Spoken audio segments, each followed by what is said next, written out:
akan belajar tentang suhu dan pemuaian. Nah, tujuan pembelajaran kita hari ini, yang pertama yaitu menjelaskan pengertian suhu, kedua mengetahui skala pada termometer, dan ketiga menghitung pemuaian benda. Nah, yang pertama kita akan belajar tentang suhu. Suhu adalah ukuran panas atau dinginnya suatu benda. Artinya, semakin tinggi suhu suatu benda, maka semakin panas benda tersebut. Ya, di era pandemi ini, kita juga bisa melihat contohnya. Biasanya sewaktu kalian mau pergi ke tempat perbelanjaan atau tempat umum, di pintu masuk akan ada petugas yang meletakkan alat berbentuk seperti pistol di jidat kita. Ya, ini merupakan suatu alat untuk mengukur suhu dari tubuh kita. Nah, anak-anak harus juga bisa membedakan antara suhu dan panas. Suhu itu adalah ukuran panas atau dinginnya suatu benda. Jadi tidak terus-menerus suhu itu dikatakan panas. Ya, untuk mengukur benda itu tidak terus-menerus benda tersebut dikatakan panas. Itu merupakan suhu. Sedangkan kalau panas itu adalah rasa terbakar, suhunya yang tinggi. Jadi bisa paham ya anak-anak? Suhu itu adalah ukuran panas atau dinginnya suatu benda, dan sedangkan panas adalah rasa terbakar atau suhu yang sangat tinggi. Suhu sebuah benda adalah tingkat derajat panas suatu benda. Benda yang panas mempunyai derajat panas lebih tinggi daripada benda yang dingin. Suhu benda yang diukur dengan indera perasa menghasilkan ukuran suhu kualitatif yang tidak dapat dipakai sebagai acuan. Suhu harus diukur secara kuantitatif dengan alat ukur suhu yang disebut termometer. Terdapat berbagai macam jenis termometer yang dapat digunakan untuk mengukur suhu.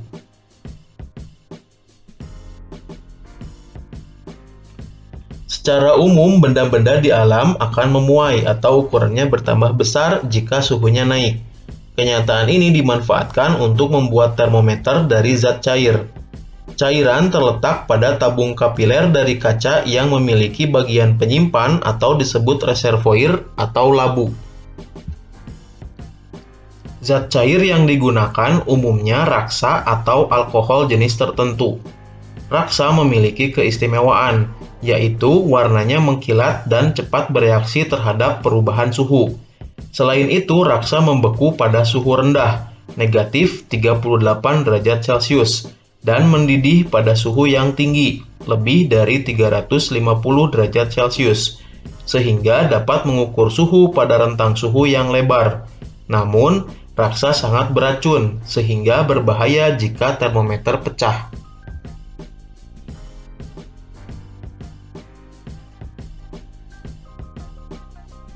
Alkohol untuk pengisi termometer biasanya diberi pewarna biru atau merah.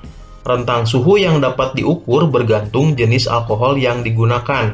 Contohnya, toluen dengan rentang negatif 90 derajat Celcius hingga 100 derajat Celcius.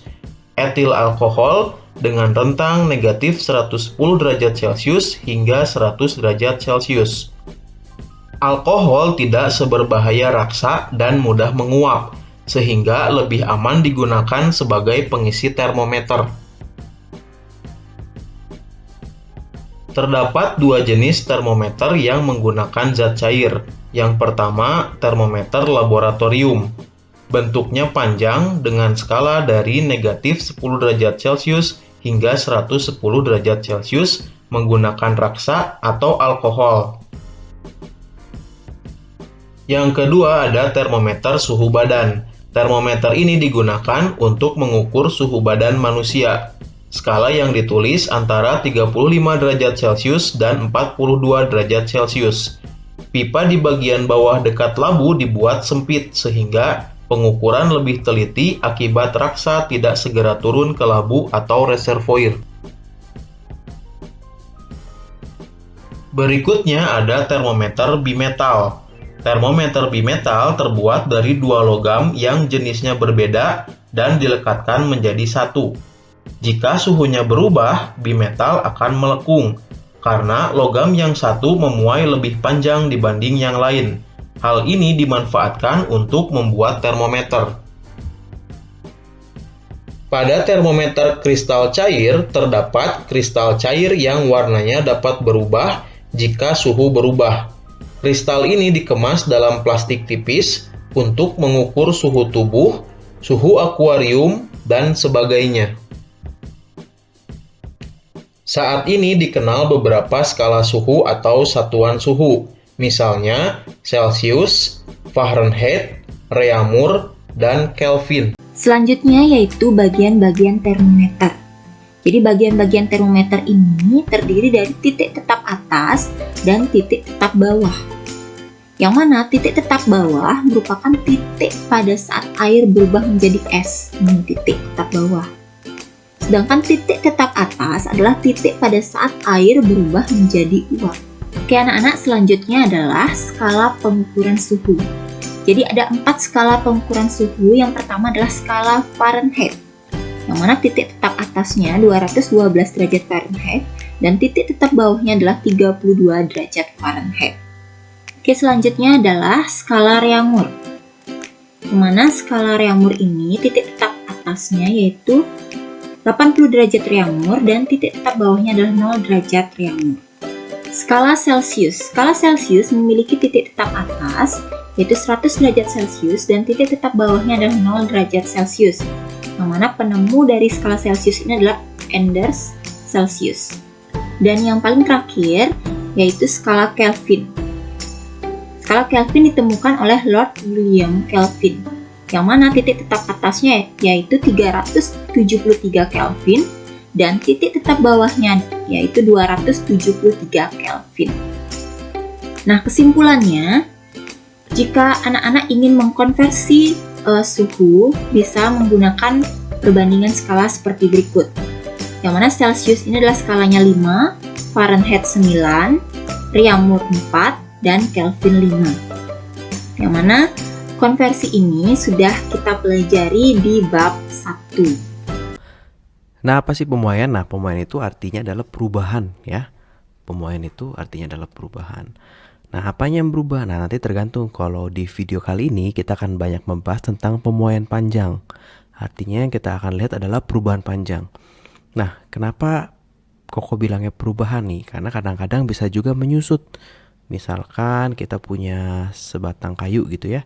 Dia bisa bertambah panjang. Kalau bertambah panjang dia akan ke semua arah nih. Ke sini bertambah, ke sini juga bertambah gitu ya. Itu kalau dipanaskan. Nah, bisa juga nih besi yang sama atau kayu yang sama malah menyusut menjadi lebih kecil gitu ya. Nah, itu kalau didinginkan. Oke. Nah, sebelum kita masuk ke hitungan, Koko akan membahas dulu beberapa masalah yang timbul karena adanya pemuaian panjang. Yang pertama, masalahnya itu pada rel kereta. Nah, kenapa sih bermasalah? Nah, jadi karena besinya ini memuai nih. Nah, ini kita lihat gambar di sini ya. Wah, rel keretanya kok nggak lurus. Gimana nih keretanya bisa jalan nih kalau rel keretanya nggak lurus nih, belok-belok nih. Nah, ini disebabkan karena rel keretanya dipasang terlalu rapat gitu. Jadi kalau misalkan nih rel kereta satu dan rel kereta yang kedua, nah ini nyambung nih gitu, tidak ada pemisahnya sedikit pun. Nah, masalah timbul kalau misalkan tiba-tiba suhu di tempat itu menjadi sangat besar. Nah, tadi Koko bilang kan perubahan panjang ini karena pertambahan suhu ya. Kalau suhunya tambah besar, maka yang biru ini nih, rel biru akan bertambah ke sana. Sedangkan rel merah akan bertambah ke sana juga. Nah, nanti kalau dua-duanya bertambah jadinya bengkok deh gitu ya. Nah, ini berbahaya. Nah, cara mengatasinya bagaimana? Nah, kalau teman-teman perhatikan lagi lewat di perlintasan kereta api ya. Tapi hati-hati ya.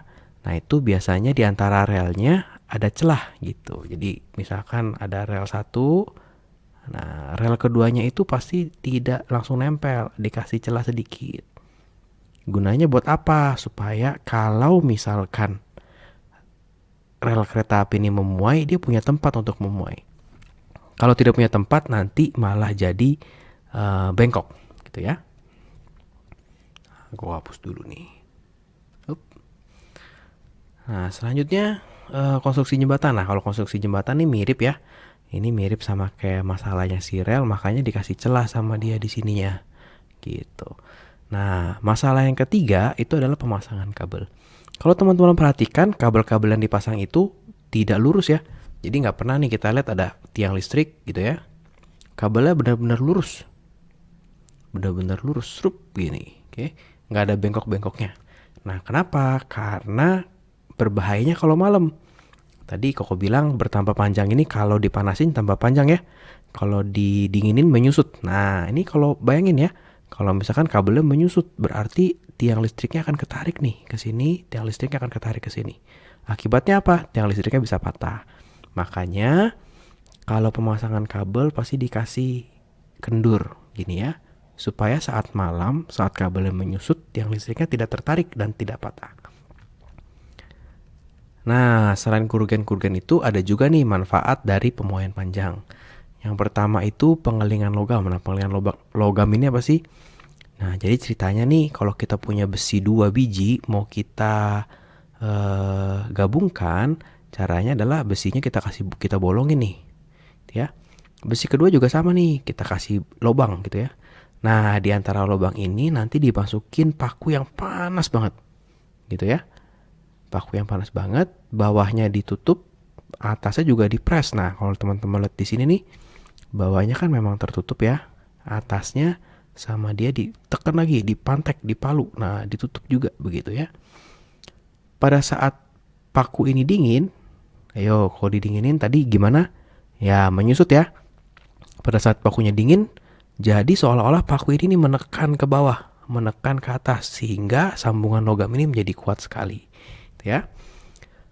Manfaat yang kedua yang sering dipakai adalah keping bimetal. Nah, keping bimetal itu apa sih? Nah, tadi Koko bilang kan kalau dipanasin bisa memuai ya. Nah, ternyata masing-masing benda ini memiliki sifat muai atau kemampuan muai yang berbeda-beda. Jadi ada nih yang kalau kita panasin 10 derajat dia bertambah panjangnya 2 cm. Tapi ada juga yang lain kalau kita panasin 10 derajat cuma nambah 1 cm. Nah, keping bimetal memanfaatkan itu. Jadi dua logam yang punya koefisien. Nah, jadi kemampuan muai itu kita sebut koefisien. Koefisien muai panjang yang berbeda dijadiin satu. Misalnya yang kuning ini lebih besar nih. Yang kuning lebih bisa memuai.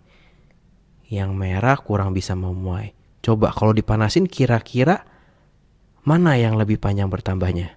Yang lebih panjang bertambah yang kuning ya. Tapi merahnya, wah dia nggak bisa ngikutin nih, nggak bisa ngikutin pertambahan panjang si kuning. Ujung-ujungnya gimana? Nah, ujung-ujungnya dia jadi bengkok, mau tidak mau. Oke, nah jadi seperti ini nih ya, jadi bengkok dia. Nah, sekarang kita akan coba ya beberapa soal-soal hitungan tentang pemuaian panjang. Nah, sebelum kita mulai, rumusnya apa sih? Nah, pemuaian itu sebenarnya rumusnya cuma 2 ya. Nah, itu pertama delta L. Delta L itu kalau kakak tulisin di sini ya, delta L itu adalah perubahan panjang, gitu ya. Terus sama dengan L0. Nah, L0 itu apa? L0 itu adalah panjang awal.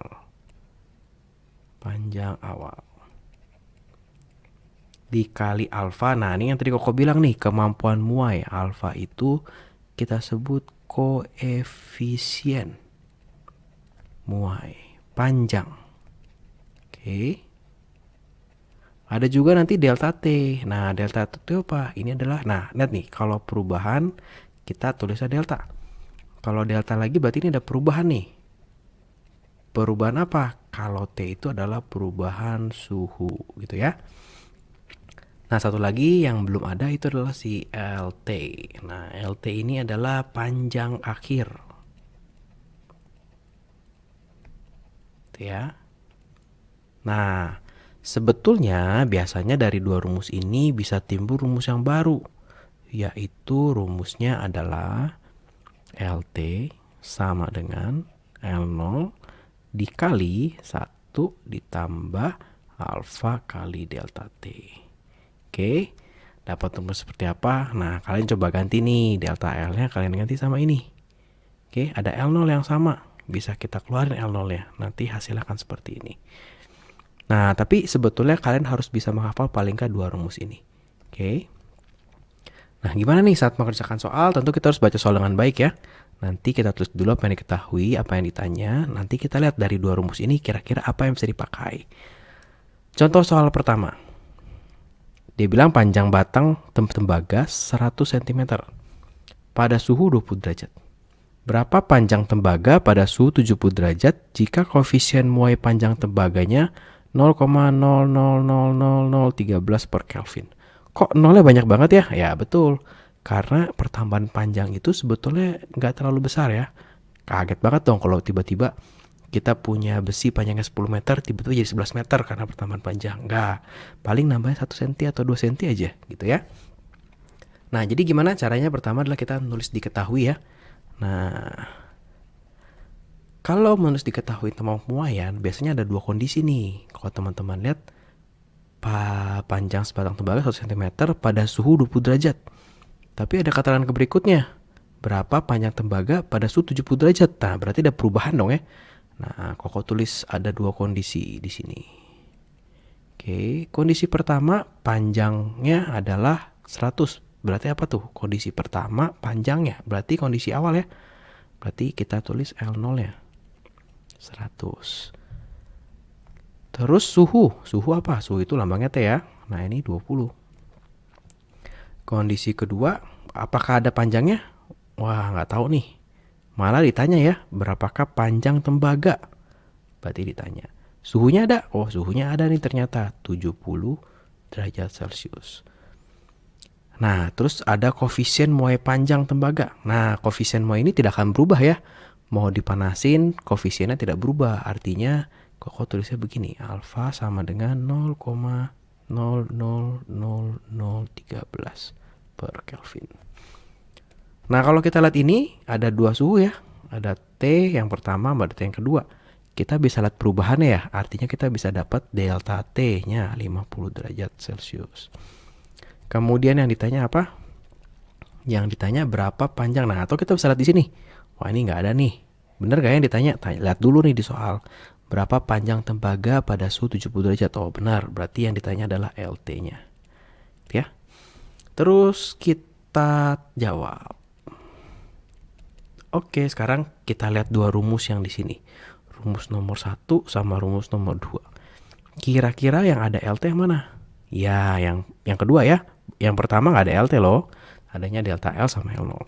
Kita tulis dulu nih. LT sama dengan L0 ditambah delta. Oke. L0-nya kita punya. LT-nya kita punya. Nggak punya ya. L0-nya punya 100. LT-nya kan yang ditanya ya. LT. Ditambah delta L. Wah, punya keterangan delta L di sini? Tidak punya kita. Kita balik ke rumus. Yang mana yang ada delta L? Rumus 1 atau rumus 2? Wah, rumus 1. Ya udah, kita buka. Jadinya L0 dikali alfa dikali delta T. Coba ya. Berarti ini 100 ditambah L0 berapa? 100. Alfanya adalah 0,00013. Delta T-nya 50. Oke ya. Bisa kita coret nolnya ya. Sep. Nah, ini berarti nanti 100 ditambah ini 0,065. Artinya jawabannya adalah 100,065 cm. Ya, gampang ya. Mari kita coba lagi. Contoh soal yang kedua. Panjang besi pada suhu 0 derajat adalah 220 cm. Pada suhu 50 derajat, panjang besi adalah 221,21 cm. Berapakah koefisien muai panjang besi? Oke, sebelum lupa, tadi rumus kita apa ya? Yang nomor 1, delta L sama dengan L0 ditambah alfa, dikali alfa dikali delta T. Rumus yang nomor 2, LT sama dengan L0 ditambah delta L. Ya. Nanti Koko taruh sini rumusnya supaya kita bisa mengerjakan dengan mudah. Oke, kita mulai menulis diketahui dari nomor 2. Ada berapa kondisi? Ya, kita ada punya 2 kondisi ya. Oke. Panjang besi pada suhu 0 derajat adalah 220 cm panjang besi. Berarti kita punya L ya. L0 220 cm. Pada suhu 0 derajat, berarti T ya. T-nya 0 derajat Celcius. Pada suhu 50 derajat, suhunya berubah. Berarti yang di tabel nomor 2 suhunya jadi 50 derajat Celcius. Panjang besi 221,21 cm. Berarti ini L T-nya. Gitu, ini kan awal, berarti ini akhirnya ya. 221,21 cm. Berapakah koefisien muai panjang besi? Oke. Berarti yang ditanya adalah alfa. Ingat ya, koefisien muai panjang itu lambangnya alfa. Sekarang kita lihat. Kalau kita mau jawab, mana nih dari dua rumus ini yang punya alfa? Rumus nomor 1 atau rumus nomor 2? Ya, rumus nomor 1 ya. Maka kita tulis aja dulu rumusnya. Delta L sama dengan L0 dikali alfa dikali delta T. Ya. Kita lihat dari yang diketahui. Delta L, wah gawat nih. Kita nggak punya delta L di sini nih. Tapi kamu mesti ingat nih, di sini ada rumus yang ada delta L-nya. Atau secara logika, delta L itu kan perubahan. Awalnya 220, akhirnya 221,21. Berarti perubahannya berapa? Betul, kita kurangin. Jadinya 1,21. Oke, L0-nya berapa? L0-nya katanya 220. Alfanya? Alfanya memang ditanya kan tadi ya. Alfa. Dikali delta T-nya berapa? Nah, bisa dapat dari sini ya. 50. Oke, gimana nih cara ngitungnya nih? Oke, kita hitung ya. Ini 1,21. Kita kaliin dulu nih. 220 dikali 50 berapa? 22 dikali 5 itu 110. Nolnya ada tambah 2. Nah, oke, dikali alfa. Berarti alfanya adalah 1,21 per 11.000. Gimana menghitungnya? Jangan dibagi. Kenapa jangan dibagi? Kita lihat nih. Yang atas komanya ada 2 ya. Kita majuin dulu komanya 2. 1, 2, 1. Per. Ini karena maju 2 yang atas, bawah juga nggak mau kalah. Tambahin 0 2. Jadi 11, 1, 2, 3, 4, 5. Oke. Sekarang kita lihat 1, 2, 1 bisa dibagi 11. Oh bisa ternyata gampang. Kita coret. Berapa nih? 11 ya. Berarti sekarang nih 11 dibagi 1, 2, 3, 4, 5. 11 dibagi 100.000. Gimana caranya? Nah ini harus udah bisa ya. Nanti jawabannya 0,00011 per derajat Celcius. Ya. Oke, sudah mengerti ya contoh soal nomor 2 ya. Sekarang kita lihat contoh soal nomor 3. Nah ini penerapan ya dari yang tadi kan cuma teori-teorinya aja nih. Nah sekarang nih ternyata bisa dihitung loh, kita butuh celah rel kereta api itu seberapa besar. Nah yang pertama adalah kita mesti tahu nih dia dipasang pada suhu berapa. Di soal ini ada ya, dia dipasang pada suhu 26 derajat Celcius. Masing-masing rel panjangnya 100 saat dipasang. Oke, pada saat terik matahari, suhu udara 37 derajat Celcius. Berarti paling tinggi nih, paling panas 37 derajat Celcius. Jika koefisien muai panjang, berarti apa? Alfa, betul. Berapa panjang antara dua rel agar rel memuai tidak terjadi bengkok. Oke. Tulis diketahui. Itu ya. Nah, diketahuinya berapa kondisi? Betul, ada 2 ya. Ternyata ada kondisi pada suhu 26 derajat Celcius, ada kondisi pada suhu 37 derajat Celcius. Dari sini kita bisa punya betul delta T ya, 11 derajat Celcius. Kita simpan dulu. Lanjut. Terus pada saat dipasang suhu 26 derajat, dia bilang L0-nya 100 meter. Pada saat terik matahari nggak ada nih LT-nya. Oke, biarin aja dulu. Nah, terus kita punya alfa yaitu sebesar 0,00012 per Kelvin. Nah, sekarang begini, kita masih agak hati-hati di sini. Kalau sebuah rel memuai kemana?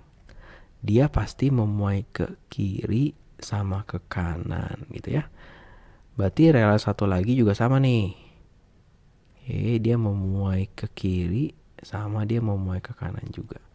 Artinya celah yang kita mau cari itu setengahnya ya.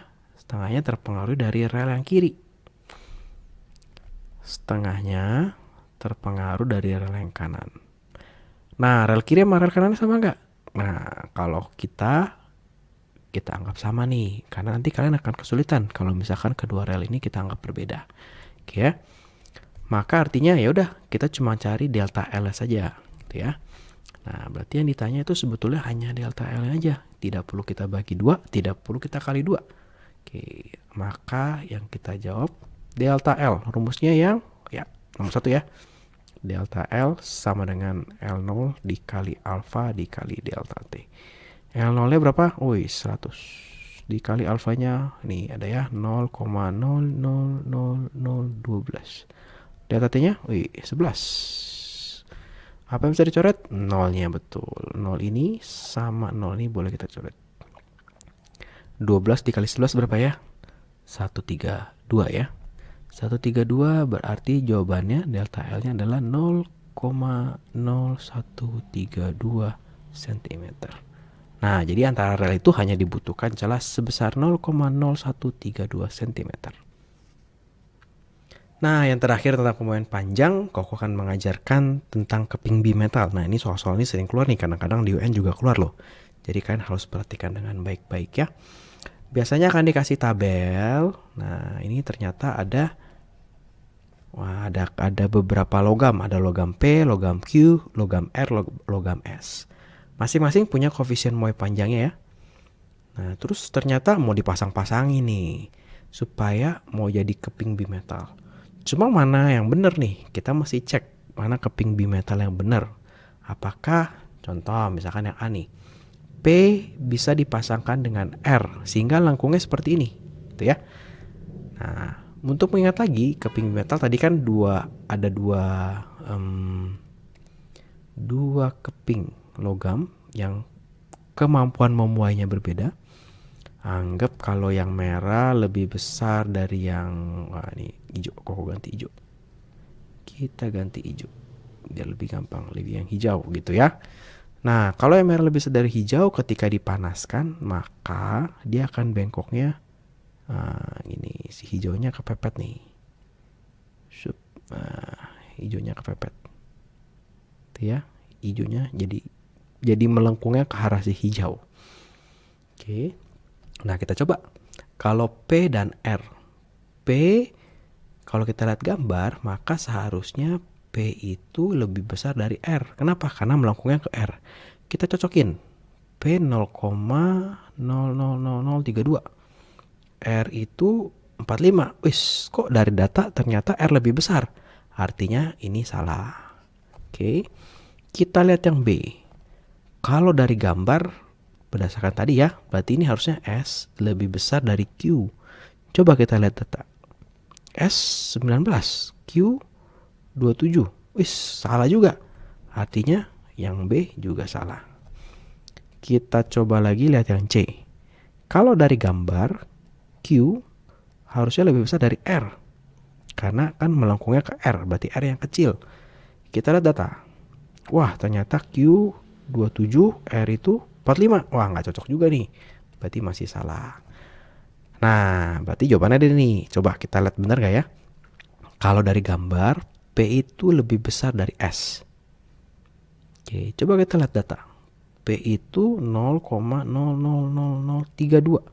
Si S itu 19, 0,00019. Betul ya? Berarti untuk soal seperti ini jawabannya adalah yang D. Nah, jadi sebenarnya apa sih pemuaian luas? Nah, sebetulnya ternyata pemuaian luas itu sama seperti pemuaian panjang. Nah, jika pemuaian panjang hanya mengukur pertambahan panjang salah satu sisi saja, pada pemuaian luas memperhitungkan dua sisinya. Jadi contoh begini nih, misalnya kakak punya batang besi gitu ya. Nah, ini bertambah panjang. Kalau kakak hitung, cuma kakak hitung ke sana doang nih tambah panjangnya gitu ya. Tapi kalau pemuaian luas yang dihitung adalah dua sisi. Jadi kalau misalnya kakak punya begini, kakak juga menghitung nih pertambahan panjang dia ke sebelah sini tuh berapa banyak gitu ya. Jadinya bentuknya lebih besar gitu ya. Jadi tadinya hanya mengukur ke sana, sekarang mengukur ke atas dan ke samping gitu ya. Oke, jadi sebenarnya sama aja. Nah, jadi rumus yang digunakan juga sebetulnya mirip-mirip aja. Jadi rumus-rumus pemuaian panjang, luas gitu ya. Nanti volume juga sebenarnya mirip-mirip aja gitu. Hanya ada perubahan sedikit gitu ya. Kalau sebelumnya rumusnya adalah delta L gitu ya. Atau pertambahan panjang, perubahan panjang. Itu sama dengan L0 panjang awal dikali alfa dikali delta T. Kalau luas, maka rumusnya menjadi delta A atau area, yang dalam bahasa Inggris artinya adalah luas. Delta A sama dengan A0 atau A awal gitu ya, dikali beta dikali delta T. Nah, beda ya, dikalinya beta bukan alfa. Beta itu apa? Beta itu adalah koefisien muai luas. Ya, satuannya adalah misalkan 30,55 per derajat Celcius. Jadi satuannya per derajat Celcius. Delta T adalah perubahan atau pertambahan suhu. Gitu ya. Jadi ada kondisi awal, ada kondisi akhir gitu ya. Nah, pemuaian luas tuh aplikasinya apa aja sih ya? Nah, masalah biasanya ditimbulkan di kaca. Jadi kalau kaca jendela, kalau kita buka gitu ya, kusen, biasanya kan ini kaca nih, kan ada kusennya ya di sini ya. Dia nggak pas, pasti dia ada celah sedikit. Nah, ini ada celah sedikit. Buat apa celahnya? Celahnya digunakan untuk memberikan ruang agar ketika kaca memuai tidak pecah. Bayangkan kalau pas mepet, jadi ketika memuai kaca jadi pecah.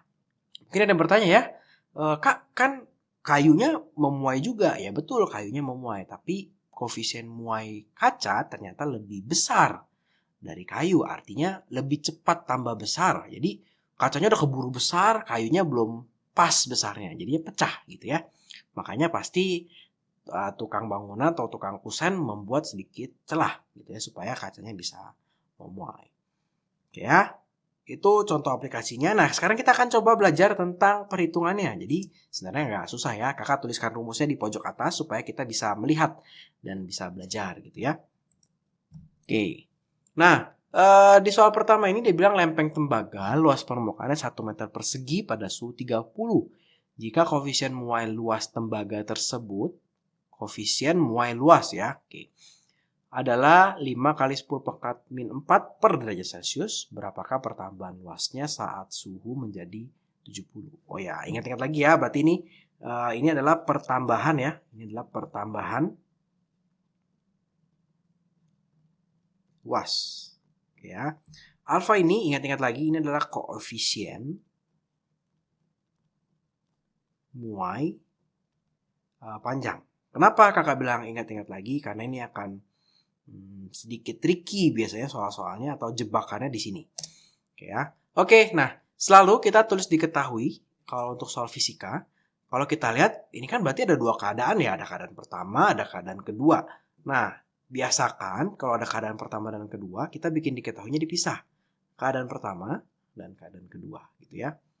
Keadaan pertama dia bilang luas permukaannya atau A0-nya itu adalah 1 meter persegi. Suhunya berarti T-nya itu adalah 30 derajat Celcius. Koefisiennya muainya tidak berubah ya, maka kakak taruhnya di sini. Koefisien muai apa ya? Koefisien muai luas, berarti beta ya. Betanya adalah 5 dikali 10 pangkat min 4 per derajat Celcius. Berapakah pertambahan luasnya saat suhu menjadi 70? Berarti ini T-nya di kondisi kedua, suhunya adalah 70 derajat gitu ya. Maka dari sini kita bisa cari delta T-nya. Nah, dari sini kita bisa cari namanya delta T. Delta T-nya adalah 70 derajat dikurang 30 derajat. Atau jawabannya adalah 40 derajat. Oke, sekarang yang ditanya apa ya? Yang ditanya itu adalah pertambahan luas atau delta A gitu ya. Berapa nih delta A-nya? Oke, tinggal kita hitung saja, berarti kita jawab.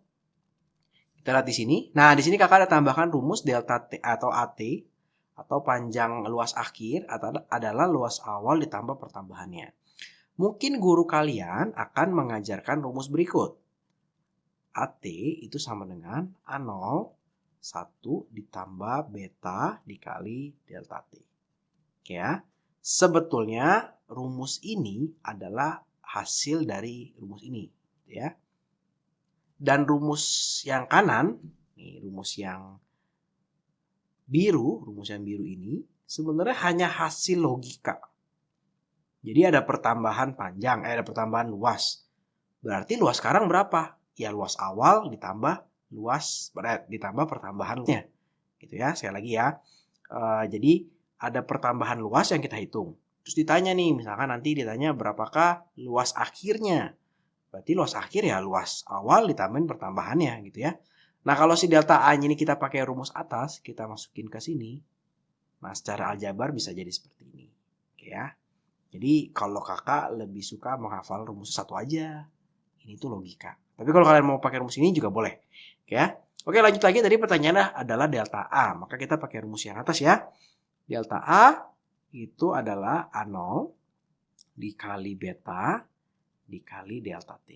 Ya, kita tinggal masukin aja angkanya. Berarti ini 1 meter dikali betanya itu adalah 5 dikali, kakak pakai titik ya.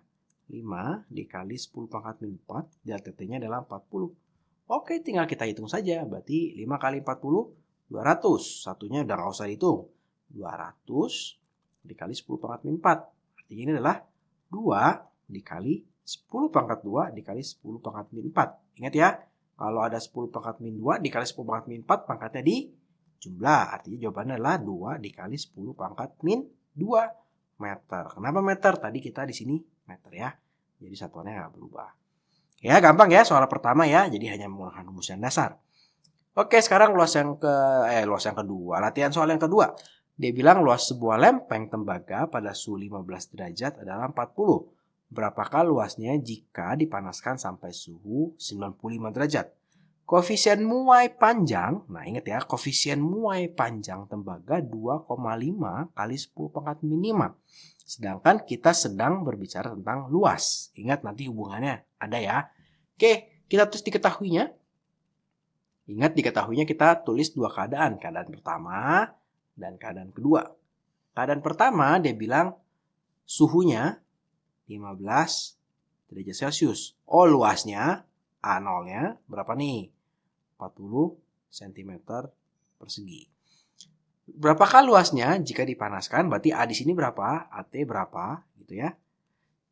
Sampai 95 derajat. Berarti T2-nya ini 95 derajat Celcius. Artinya dari sini kita bisa dapat nih. Apa nih? Delta T itu sama dengan 95 derajat dikurang berapa ya? 15 derajat. Artinya 80 derajat Celcius. Oke ya. Simpan dulu. Koefisien muai panjang tembaga punya dua-duanya, punya dua kondisi, nggak mungkin berubah. Maka koefisien muai panjang berarti apa ya? Alfa. Alfa sama dengan 2,5 kali 10 pangkat min 5 per derajat Celcius. Oke ya. Oke, yang ditanya adalah berapa luas jika dipanaskan sampai, bukan berapa pertambahan. Maka yang ditanya adalah delta T-nya. AT-nya ya. AT-nya berapa nih? Oke, kalau kita lihat rumus yang kakak tulis di atas, AT itu adalah A0 ditambah delta A ya. Berarti ini AT A0 ditambah delta A gitu ya. A0-nya ada nggak? A0-nya ada nih 40. Kok delta A-nya nggak ada? Oke, kalau delta A nggak ada, kita mesti hitung dulu berarti delta A-nya berapa. Gitu ya. Delta A rumusnya apa? Oh, di sini ada nih. A0 dikali beta dikali delta T. A0-nya berapa? 40 dikali betanya ini. Nah, ini jebakannya nih. Jadi, guru kamu biasanya akan memberikan koefisien muai panjang. Padahal di rumus kita pakainya koefisien muai luas atau beta. Berarti alfa ini harus dikali 2 dulu. Berarti dari sini kita tahu betanya adalah 5 dikali 10 pangkat min 5. Maka ini 5 kali 10 pangkat min 5. Kali delta T-nya berapa? 80. Oke, tinggal kita hitung. Kita hitung angkanya dulu ya. 40 kali 5 itu 200. Ini kali ini 200. 200 dikali 80 berarti 16, nolnya 3, ya, dikali 10 pangkat min 5 cm persegi. Baru kita sederhanakan ya, berarti ini 10.000, berarti ini 16 kali 10 pangkat 3 dikali 10 pangkat min 5. Ya, ini kakak ubah menjadi seperti ini. Berarti ini 10 pangkat min 2 ya, 16 kali 10 pangkat min 2 cm. Atau 0,16 cm persegi. Dan zat cair sebetulnya mirip dengan pemuaian sebelumnya ya. Kalau pemuaian panjang, dia hanya bertambah panjangnya, gini ya, hanya bertambah panjang gitu ya. Kemarin kakak cerita kalau pemuaian luas, maka selain bertambah ke sana, dia juga bertambah ke samping, gini ya. Juga bertambah ke samping, luasnya makin besar. Nah, kalau pemuaian volume zat padat sebetulnya misalkan kita punya kubus gini ya. Nah, ini kubusnya memuai ke semua arah gitu ya. Jadi memuai ke atas juga, memuai ke samping juga gitu ya. Memuai ke belakang juga gitu. Jadi makin lama makin besar kubusnya, oke ya. Nah, sehingga rumusnya sebetulnya sama, jadi hanya ada perubahan sedikit aja. Kalau panjang apa ya? Kemarin panjang itu delta L ya. Kalau luas itu delta A, area. Kalau ini adalah delta V gitu ya. Atau perubahan volume, pertambahan volume ya. Delta V atau pertambahan volume rumusnya V0 dikali gamma. Nah, ini juga beda. Dikali delta T atau perubahan suhu. Ya, di mana gamma itu adalah 3 kali alfa. Nah, contoh-contoh masalah yang timbul oleh pemuaian volume itu adalah tumpahnya air pada saat memasak air. Jadi kalau adik-adik memasak air, adik-adik punya panci nih ya, teman-teman punya panci, airnya jangan diisi penuh. Kenapa? Karena ketika sudah mendidih dia pasti akan tumpah-tumpah ya. Jadi kalau punya panci isinya sedikit di bawah saja gitu ya, jangan sampai penuh ya. Nah, jadi untuk mengatasi isi panci itu jangan sampai penuh. Contoh lain adalah mengisi bensin, katanya lebih baik tengah malam atau subuh, bukan katanya ya, ternyata ada penjelasan ilmiahnya. Kenapa? Karena ketika malam atau subuh, suhu tanah di mana bensin disimpan itu lebih rendah dibandingkan suhu dari pada siang hari tentunya, sehingga volume yang didapat sebetulnya lebih banyak gitu ya. Sebetulnya tidak kalau dihitung memang tidak terlalu besar sih, hanya sekian mili mungkin atau 0, sekian mili gitu ya. Tapi ada penjelasan ilmiahnya kenapa mengisi bensin lebih baik di tengah malam atau subuh. Oke. Nah, sekarang kita akan coba mulai belajar tentang soal-soal perhitungannya. Oke, ini soal yang pertama masih gampang. Diketahui berapa volume besi pada suhu 40 derajat jika volume pada suhu 0 derajat adalah 100 cm kubik. Koefisien muai panjang, nah ini ya koefisien muai panjang ya. Jadi ingat yang kita pakai adalah koefisien, nah ini adalah koefisien muai volume ya. Oke, yang dimana dia adalah 3 kali dari koefisien muai panjang. Ya, balik lagi ke soal ini. Nah, sama seperti video-video sebelumnya, kakak selalu menekankan kita bikin yang namanya tabel gitu ya. Jadi menulis diketahuinya tidak sekedar ditulis, tapi kita buat tabel keadaannya. Ada keadaan pertama, ada keadaan kedua gitu ya. Keadaan pertama itu suhunya, kita selalu ambil suhu yang kecil ya. Jadi ada 2 suhu. Suhunya adalah 0 derajat Celcius. Yang kedua adalah suhunya, dia mau jadi berapa? 40 gitu ya. Jadi gampang aja, ada yang kecil ada yang besar gitu ya. Volume pada suhu 0 adalah 100, berarti kita masukin di sini volume awal. Ya, 100 cm kubik. Ditanya adalah berapa volume pada suhu 40, berarti suhu 40 kan di sebelah kanan nih, berarti ditanya volume ininya nih, volume 2-nya berapa gitu ya. Oke, ada yang sama yaitu alfa sebesar 0,000012 per Kelvin. Atau ini bisa kita langsung bikin supaya nggak salah di depannya dikali 3 ya, karena kita maunya pakainya gamma ya, dikali 3 jadi berapa? 0,000036. Oke, sekarang yang ditanya adalah berapa volume 2-nya ya, atau VT-nya gitu ya. Ini sama aja nih ya. Kita coba sekarang hitung. Berarti pakai rumus yang mana? Nah, kemarin seperti pemuaian-pemuaian yang lain, kakak hanya menghafalkan 2 rumus ini. Biasanya guru kalian akan memberikan 1 rumus lagi, itu adalah VT sama dengan V0 1 ditambah gamma dikali delta T. Dapat dari mana? Sebetulnya dapat dari sini ya. Oke, jadi sebenarnya delta V-nya ditukar ke sini. Kalau kalian mau tahu penjelasannya kira-kira seperti ini. VT kan awalnya adalah V0 ditambah delta V. Gitu ya. Jadi panjang volume akhir adalah volume awal ditambah perubahannya.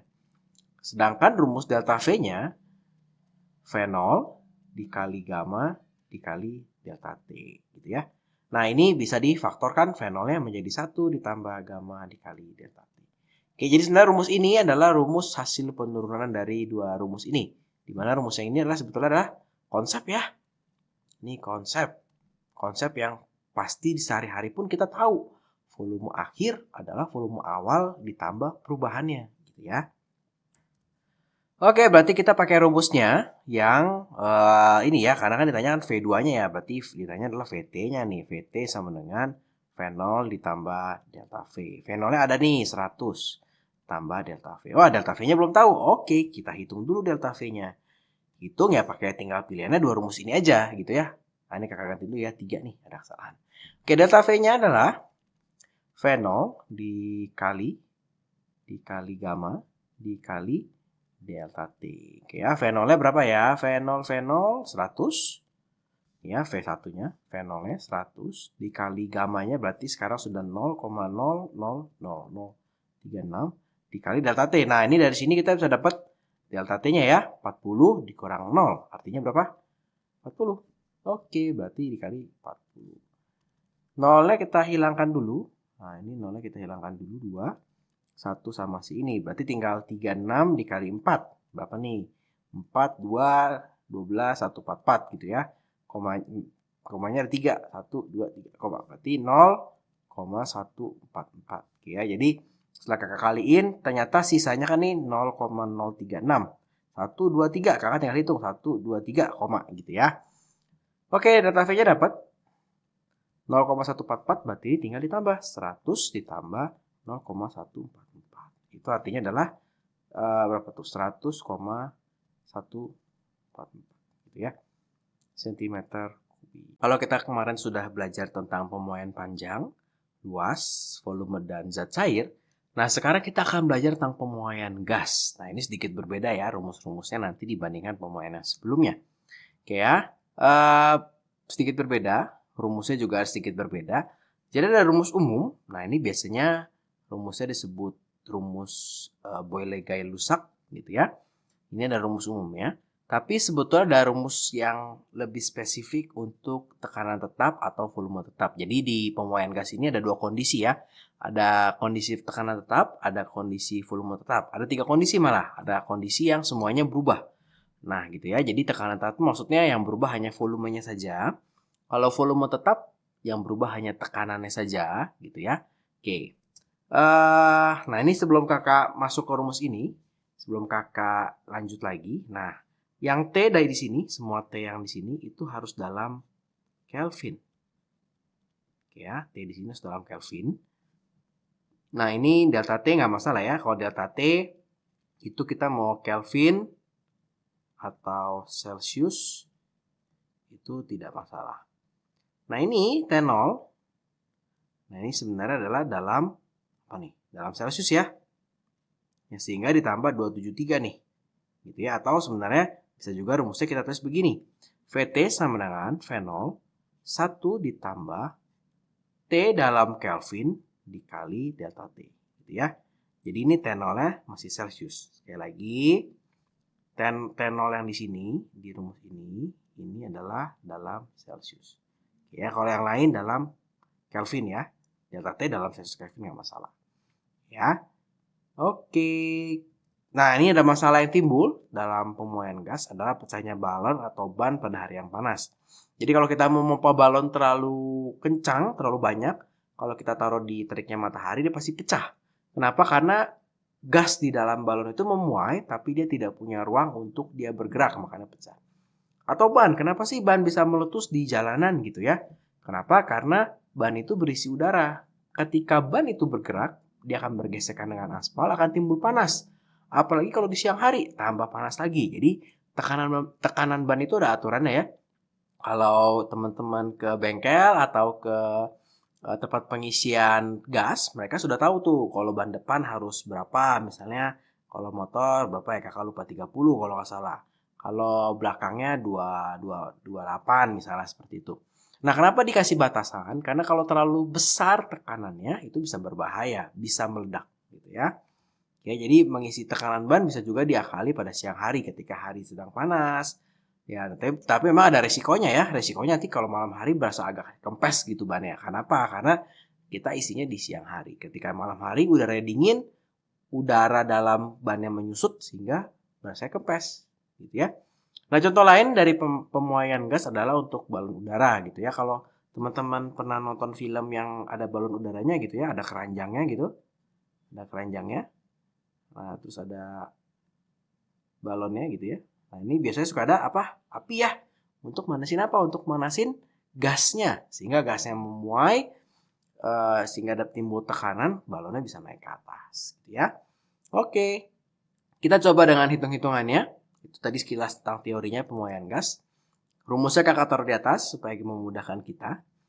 Volume gas pada suatu wadah adalah 200 meter kubik pada suhu 27 derajat Celcius. Gas tersebut dipanaskan hingga suhu 177 derajat Celcius. Jika gas dipanaskan pada kondisi tetap, berapakah volumenya sekarang gitu ya. Jadi ditanya nih, berapa sih volumenya sekarang nih kalau pada kondisi tekanan tetap. Nah, di sini kakak ada dua rumus, jadi kita bisa pakai rumus yang umum, kita bisa juga pakai rumus yang tekanan tetap. Hasilnya harus sama. Ya, jadi hasilnya harus sama. Ya. Nah, kalau teman-teman lihat sebetulnya rumus-rumus yang di sini, yang di atas, yang baik pada tekanan tetap atau yang volume tetap, sebetulnya bentuknya mirip ya sama yang ini ya. Bedanya apa sih? Kalau dia tekanan tetap ya P-nya dihilangkan gitu ya. Sehingga rumusnya jadi tinggal V per T, V per T, V per T. Kalau pada volume tetap, sebetulnya hanya si V-nya aja yang dihilangin gitu ya. Sehingga jadinya P per T, P per T, P per T ya. Jadi untuk rumusnya sebenarnya nggak gampang, nggak susah ya. Kita cuma ngafalin rumus umum sama yang ini aja nih. Kalau mau dihafalkan, ini juga bentuknya sama, cuma V diganti dengan P berikutnya, ya. Oke, kita coba ya. Oke, kita coba. Kita terus diketahui dulu. Diketahui ada dua kondisi, ada kondisi pertama, ada kondisi kedua. Kondisi pertama, T-nya berapa? T0-nya ya, 27 derajat Celcius. Kondisi kedua, T-nya menjadi 177 derajat Celcius. Ini T1 deh. T1, ini T2. Oke ya. Terus apa lagi? Volume di sini adalah 200. Volume di sini tidak tahu. Volume 2-nya nggak tahu, volume 1-nya nggak tahu. Tekanannya sama ya, kondisi tekanan tetap. Berapakah volumenya sekarang? Yang ditanya sekarang volume 2-nya berapa gitu ya. Oke, kakak pakai rumus yang umum dulu nih. Misalkan V1 dikali V1 per T2 sama dengan V2 per T1 dong. Kali P2 dikali V2 per T2 gitu ya. Jadi kalau 1 semua, 2 semua gitu ya. Nah, jangan lupa T-nya ini dalam Kelvin ya. Jadi kita ubah nih T-nya ke Kelvin. Sehingga ini kalau ke Kelvin diapain? Tambah 273 ya. Berarti ini berapa? 300 Kelvin. Ini kalau ditambahin 273 jadi berapa ya? 350 ya. 450 ya. 450 Kelvin ya. Oke, kita tinggal masukin aja. Nah, karena tekanan tetap berarti tekanannya bisa kita hilangkan sehingga tinggal V-nya. V-nya satunya adalah 200. T1-nya adalah berapa tadi? Bukan 27 ya, 300 ya. Sama dengan V2-nya yang ditanya per T2-nya adalah 450. Oke, ya, ini bisa kita sederhanakan dulu nih. Nolnya kita coret ya. Kemudian gimana cara bikinnya? Ingat pelajaran aljabar. 3 ini bisa dikali ke sini. 450 dikalikan ke sini. Sehingga 450 dikalikan 2 sama dengan 3 dikali V2. Berapa nih? 900 ya. Sama dengan 3 V2. Maka V2-nya adalah 900 dibagi 3 ya. Berapa tuh? 900 bagi 3. 300 cm kubik. Oke ya. Nah, sekarang kita coba pakai rumus yang satu lagi. Bisa nggak ya kalau kita kerjakan pakai rumus yang ini? VT sama dengan V0 1 ditambah 1 per 273 dikali T1 atau T awal dikali delta T gitu ya. Oke. Mirip ini rumusnya ternyata mirip ya. Mirip sama apa yo? Mirip sama ini ya, VT sama dengan V0 1 tambah gamma kali delta T ya. Mirip ya. Ternyata gammanya itu adalah ini. Ya. Oke, kita coba aja. VT ini sama dengan V0-nya tadi 200. 1 ditambah 1 per, ini tetap T awalnya atau T awalnya kita pakai yang 27 ya. 273 tambah 27 berarti berapa? 300 dikali delta T-nya berapa ya? Delta T-nya tadi, delta T-nya belum kita hitung nih. Delta T-nya berarti adalah 450 dikurang 300 atau 150. 150 gitu ya. Oke, berarti ini VT sama dengan, ini kali masuk berarti 200 ditambah 200 per 300 dikali 150. Dapat dari mana? Dapat dari ini dikalikan masuk. Nah, ini dikalikan masuk sini ya. 200 per 1 dikali 1 per 300. Bisa jadikan 1. Nolnya kita coret, berarti 2 per 3. 3-nya bisa kita coret jadi berapa? 50 ya.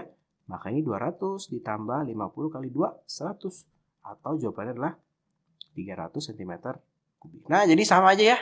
Jawabannya sama aja, kamu pakai rumus yang mana? Nah, karena jawabannya sama aja, daripada kita menghafal banyak rumus, maka yang kita hafal adalah rumus yang ini aja. Minyak, tentunya nggak bisa ya. Minyaknya pasti akan ada di atas, airnya ada di bawah. Mungkin kalau kita aduk, seolah-olah dia akan bercampur gitu ya. Ada butiran-butiran minyak di dalamnya. Tapi kalau didiamkan kembali, dia akan kembali terpisah. Minyak akan ada di atas, si air akan di bawah gitu ya. Nah, ini contohnya. Nah, ini contoh kakak ambil dari Wikipedia. Nah, Wikimedia Commons. Nah, ini contohnya dia ada beberapa zat ya. Nah, kakak nggak cek zat apa aja. Tapi kalau kalian mau tahu zat apa aja, bisa lihat di sini. Jadi, orang ini melakukan percobaan dengan zat yang berbeda-beda. Ada air yang dikasih pewarna, ada madu. Kalau nggak salah, ini yang paling bawah adalah madu, paling berat. Yang ini kalau nggak salah minyak. Oke ya. Nah, jadi di tengah-tengahnya ada air. Mungkin kalau nggak salah yang ininya air deh. Ya. Bisa dilihat, madu itu lebih berat, massa jenisnya lebih besar, dia adanya di bawah. Air itu massa jenisnya ya antara madu dan minyak ada di tengah-tengah. Minyak paling kecil massa jenisnya, maka dia ada di atas. Ya, diingat-ingat ya. Oke. Nah, tadi adalah pengantarnya. Nah, jadi anomali air itu adalah kelainan atau pengecualian sifat pemuaian yang berlaku hanya di air ya. Jadi kalau biasanya, tadi kakak bilang kalau benda normal ketika dipanaskan memuai, ketika didinginkan menyusut. Nah, sebetulnya air juga mengalami hal yang sama. Ya, dia akan memuai jika dipanaskan dan didinginkan akan menyusut. Ingat nggak di video sebelumnya kakak pernah mengajarkan bagaimana sih menghitung volume air yang tumpah dari panci gitu ya ketika dipanaskan. Nah, tapi pada saat suhu mencapai 4 derajat dan terus didinginkan, air itu tidak menyusut, justru memuai. Aneh ya. Harusnya kan kalau didinginin dia menyusut. Tapi setelah 4 derajat, misalnya dari 4 jadi 3, jadi 2, jadi 1, jadi min 1 gitu ya, jadi min 2. Itu dia tidak menyusut, malah memuai. Nah, aneh ya. Nah, nih grafiknya adalah seperti ini. Jadi kalau harusnya volumenya menyusut, tapi ketika di 4, nah ini ketika di 4, nah dia memuai, dia naik lagi. Volumenya naik lagi, gitu ya. Oke. Nah, ini menimbulkan masalah. Salah satu masalahnya adalah ketika kita menyimpan barang di dalam freezer. Nih contohnya nih. Wah, botolnya pecah, ya. Mungkin adik-adik yang pernah membuat es batu dalam freezer menggunakan plastik. Tentunya plastiknya nggak akan bentuknya seperti sama ketika kita masukin ya. Biasanya ada beberapa bagian yang agak nonjol kayak kayak bisul gitu ya. Nah, itu karena ternyata si air memuai ketika dia mencapai suhu 0 derajat gitu ya. Bukannya menyusut malah memuai. Jadinya membesar, plastiknya nggak memuat, tidak menampung. Nah, jadi apa yang terjadi dengan botol ini? Nah, jadi botol ini dimasukkan ke kulkas dalam kondisi penuh dengan air. Nah, orang yang masukin lupa kalau ada anomali air. Jadi ketika dia membeku, menyusut, tapi lama-lama membesar, mengembang. Sedangkan si botolnya terus menyusut ya. Jadi bayangkan, ketika di bawah 4 derajat, botol terus menyusut, airnya terus mengembang, airnya terus membesar. Pasti pecah botolnya. Nah, kakak pernah satu sekali menaruh botol Coca-Cola beling. Nah, zaman dulu itu waktu kakak masih kecil, Coca-Cola itu dijual dengan botol beling. Jadi bisa bawa ke warung cuma bayar 10.000 tukar botol. Kalau beli botol mahal, bayar 30.000. Nah, biar dingin kan enak-enak kalau minum Coca-Cola dingin ya. Kakak masukin freezer. Kakak lupa. Tiba-tiba meledak. Kenapa? Karena Coca-Colanya memuai. Sedangkan botolnya menyusut. si botol tidak tahan menahan si Coca-Cola sehingga botolnya jadi pecah dan meledak di kulkas. Untungnya ya kulkasnya nggak rusak ya, cuma berantakan aja tuh dalam freezernya. Ya. Nah, itu adalah salah satu kerugiannya. Tapi ternyata ada keuntungannya. Dan ini sangat menguntungkan di alam dan manusia. Jadi ternyata anomali air ini diciptakan Tuhan untuk menguntungkan alam dan manusia. Walaupun ada kerugiannya sedikit gitu ya. Nah, jadi pernah terpikir nggak kenapa ikan bisa hidup di sungai pada musim dingin? Harusnya ikannya mati dong ya, kan airnya beku nih. Wah, airnya beku, gimana dong nih? Ikannya nggak bisa hidup gitu ya. Ikannya jadi beku semua gitu ya. Nangkapnya jadi gampang gitu ya. Nah, tapi ternyata ikan masih bisa hidup. Ya nih, kalau kita lihat ya. Jadi kalau ketika musim dingin, ternyata di bagian atas ada es. Ya, ada es nih 0 derajat. Tapi di bagian bawah ini masih air. Kok bisa ya? Kenapa nih? Ternyata ini akibat dari anomali air. Kenapa begitu? Nah, jadi begini. Pada saat permukaan sungai mulai membeku, maka volume akan menyusut ya. Volume air menyusut sehingga massa jenisnya bertambah. Jadi ini misalkan dari suhu biasanya 30 derajat Celcius gitu ya. Tiba-tiba mulai masuk musim dingin, mulai jadi 20, mulai jadi berapa ya? 18, 16, 7, 10 gitu ya. 8, 9, 6, 5 gitu ya. Nah itu makin lama kan makin turun tuh. Tapi volume airnya menyusut sesuai dengan yang tadi ya. Jadi sebelum 4 dia masih menyusut. Kalau menyusut ingat massa jenisnya bertambah. Ingat yang rho sama dengan M per V. Jadi kalau V-nya jadi namanya kecil jadi 100 per 90 misalnya. Ini 1, sekian gitu ya. Nah jadi ketika massa jenisnya sudah menjadi lebih besar, misalnya 1,1 sekian gitu ya. Air yang tadinya di atas gitu ya, misalkan awalnya suhunya 18, di bawah kan suhunya 19 gitu ya. Air yang suhu 18 turun ke bawah nih. Turun ke bawah gitu ya. Yang 19 naik ke atas. Oh, kena udara dingin lagi. Jadi 18 lagi gitu ya. Turun lagi ke bawah airnya sebagian. Terus sampai ketika 4. Oke ya. Nah, pada saat suhu mencapai 4 derajat, saat turun di bawah 4, misalnya udah 4 nih, terus jadi 3.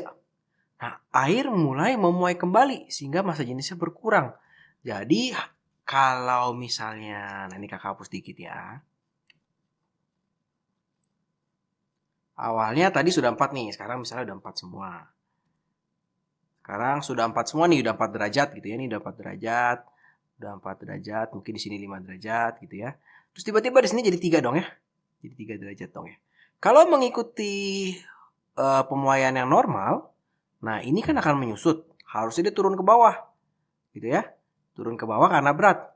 Jadi yang 4 ini naik ke atas nih. Oh sekarang jadi yang 4 naik ke atas gitu ya. Sebagian naik ke atas. Oh jadi 3 lagi. Turun lagi ke bawah. Yang 4 ini sekarang gantian naik ke atas gitu ya. Lama-lama akan beku semua ya. Nah tapi karena adanya anomali air, yang 3 ini akan tetap di atas. Dia nggak berubah gitu ya. Kenapa? Karena dia massa jenisnya malah makin ringan. Massa jenisnya malah makin kecil. Dia malah jadi di atas terus tetap. Nanti yang berputar-putar yang di sini nih. Yang 4 ini doang berputar nih. Oh ini 4 berputar. Oh ini jadi tambah kecil. Misalnya ini jadi 2. Misalnya sekarang si 4 ini jadi 2 derajat gitu ya. Ini akan naik ke atas gantian. Si 3-nya akan turun ke bawah. Seret gitu ya. Makin lama bagian atas akan menjadi 0 derajat, bagian yang bawah itu tidak 0 derajat, tidak membeku. Dan di bagian sini dia akan terus berputar nih. Ini kan 1 ya, dia sudah beku gitu ya. Mungkin yang bagian sininya makin lama makin dari 2 jadi 3 turun ke bawah. Ya, karena si 2-nya turun ke bawah, si 3-nya naik ke atas gitu ya. Kena hawa dingin lagi, turun lagi dia gitu. Terus nanti yang 4-nya naik ke atas. Jadi bolak-baliknya hanya di sini aja nih. Sehingga bagian atas ini yang beku itu hanya bagian atas ini doang nih. Ini doang yang beku. Ya. Ya memang ketika musim dinginnya terlalu parah atau terlalu ekstrim, mungkin bagian bekunya sampai segini gitu ya. Tapi bagian bawah ini pasti ada air, kecuali udah parah banget musim dinginnya. Gitu ya. Sehingga si air ini bisa hidup. Nah, jadi kita harus bersyukur ya, ternyata anomali air ini walaupun merusak botol air kita kalau kita masukin kulkas, ternyata memberikan efek yang sangat baik di alam. Sehingga ikan-ikan bisa hidup. Gitu ya. Jadi kenapa ikan-ikan bisa hidup? Karena si es ini selalu akan ada di atas. Si es tidak akan turun ke bawah. Kalau esnya bisa turun ke bawah karena dia menyusut dan massa jenisnya membesar, wah lama-lama seluruh danau akan beku. Tapi karena dia tetap di atas, karena massa jenisnya malah makin lama makin kecil, mengapung gitu ya. Nah, bagian bawah ini aman, terlindung dari dinginnya udara karena ada si es ini. Walaupun tetap dapat dikit dari si rambatan kalor dari si bagian yang 0 derajat ini, tapi tidak langsung kena hawa dingin yang di atas. Jadi masih aman nih bagian bawah nih. Punya waktu, punya kesempatan untuk stikan hidup. Tentunya mungkin lama-lama semakin sini ya. Tapi begitu sudah sampai sini ternyata musim sudah berubah. Jadi musim semi gitu ya. Jadi musim panas lagi, mencair lagi, jadi aman lagi si ikan. Nah, inilah istimewanya anomali air. Jadi aplikasinya itu bisa dua. Yang pertama tentu yang merugikan tadi ketika kita meletakkan suatu botol berisi dengan air yang penuh. Nah, itu ingat-ingat ada anomali air. Jangan pakai botol kaca. Kalau pakai botol plastik nggak apa-apa, botol plastiknya masih sedikit gembung-gembung lah gitu. Tapi kalau botol kaca pecah. Nah, itu berbahaya ya. Tapi ada manfaat yang sangat-sangat bermanfaat dalam kehidupan manusia adalah anomali air ini membuat tidak seluruh air danau itu membeku. Hanya sebagian, sehingga ikan-ikan makhluk hidup masih bisa hidup di bawah.